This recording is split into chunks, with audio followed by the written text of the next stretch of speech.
With the Perseids meteor shower just around the corner, you might be wanting to take some Milky Way galaxy photos. Well, there's a few things you're going to need to know before setting up your camera. First, you're going to want to plan ahead. I like the app Photo Pills. It does cost about $11, but definitely worth it. There are so many features in this app, and it can help you figure out where you're going to shoot, where the Milky Way is going to be on any given date. And you can also plan ahead to know what time the moon rises, what time the moon sets, if it's a full moon or not, because having a bright moon in your night sky while you're trying to take Milky Way photos is just not going to be very conducive to getting those photos you want.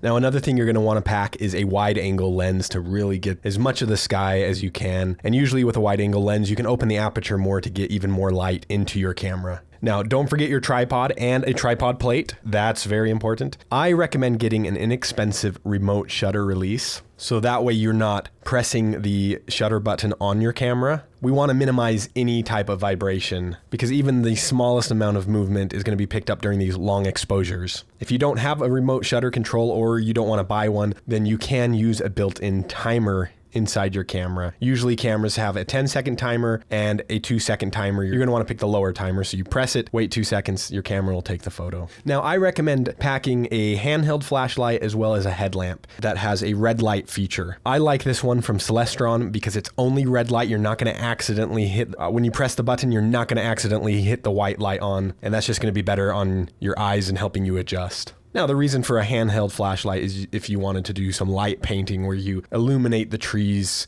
in front of you or a barn or some kind of foreground subject.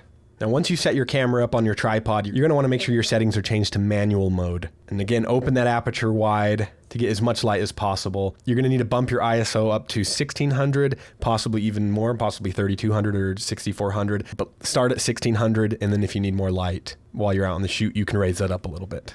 Now, a lot of times when you do long exposure photography, your camera will have a setting turned on called noise reduction. So for instance, if you take a 15-second shutter, it's going to take an additional 15 seconds afterwards to determine what in your photo is noise and get rid of that. And it's going to make your photo look a lot nicer, but it's going to take up a lot more time during your shoot.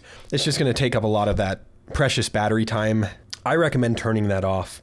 You can usually get away with a little bit more noise in star photos, but also, which leads me to my next suggestion, shoot in RAW. That's going to give you more information in your photo as well as more control in the edit. You can also use Lightroom or Camera Raw Filter's denoise function on RAW photos, which uses AI technology, and it does a really, really good job. So once you've got your ISO set up, you also need to make sure you check your focus. And the way to do that is to use your focus magnifier on your camera to digitally zoom in on a bright star and then use your focus ring to adjust back and forth until that star is no longer blurry, until it's a pinpoint, as clear as it can be. You really want to make sure the stars are in focus because there's nothing worse than thinking you got these amazing photos and they're all out of focus. I also recommend changing your white balance. For nighttime photography, I like around 4000 Kelvin. If you do forget, however, remember we are shooting RAW. You're getting a lot of that information. You'll be able to, in most cases, you'll be able to adjust the white balance after the fact. But you do have to be mindful of using auto white balance because the colors may shift from photo to photo. So I do recommend choosing a manual white balance. Now you need to select your shutter speed. That can be anywhere between 10 seconds and 30 seconds. The two things you're going to want to make sure you do is that you have your shutter open long enough to get enough light into your camera to see the stars, but not too long that you're seeing significant star trails. The stars, even though it may seem imperceptible to you, the stars are moving. And a 30-second shutter, you typically do see star trails, especially on cropped sensor cameras. So just make sure you find that balance that's best for your camera. And there are great online calculators you can put in your camera model and lens model, and they'll help you determine the right amount of time for the most optimal star photos. And don't forget to find an interesting foreground composition. I often like to have the silhouette of trees in my photos, but I've seen all sorts of really cool. You look for reflections, perhaps in a lake.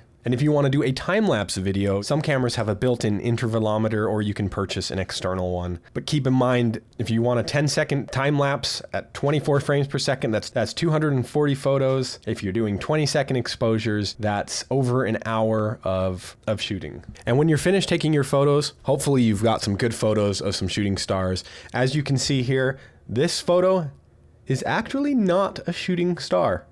You can see how it starts solid and it ends solid. This is usually a pretty good indicator that what you've got here is a satellite. Now, if it's dotted, if it has a dotted texture, that's oftentimes because of the blinking lights on an airplane.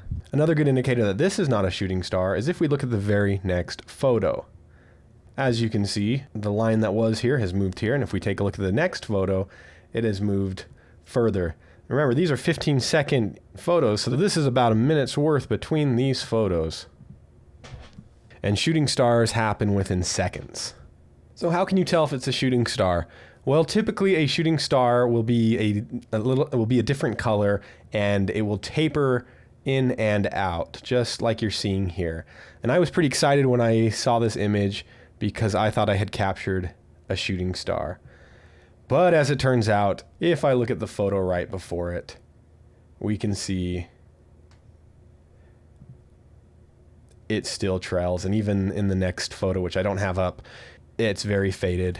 But this is also a satellite that must have just caught a glint, which is unfortunate. But a lot of times they'll have varying colors, sometimes within the same meteor, and that's how you can tell if there's kind of a greenish tail and maybe a more reddish. Honestly, this is oftentimes what a shooting star looks like in photos. Crazy enough, I have at least 3 satellites in this photo. One here, and one down here. But if you do find one that looks similar to this, and there's nothing before or after it, it's a pretty good chance that you captured a shooting star.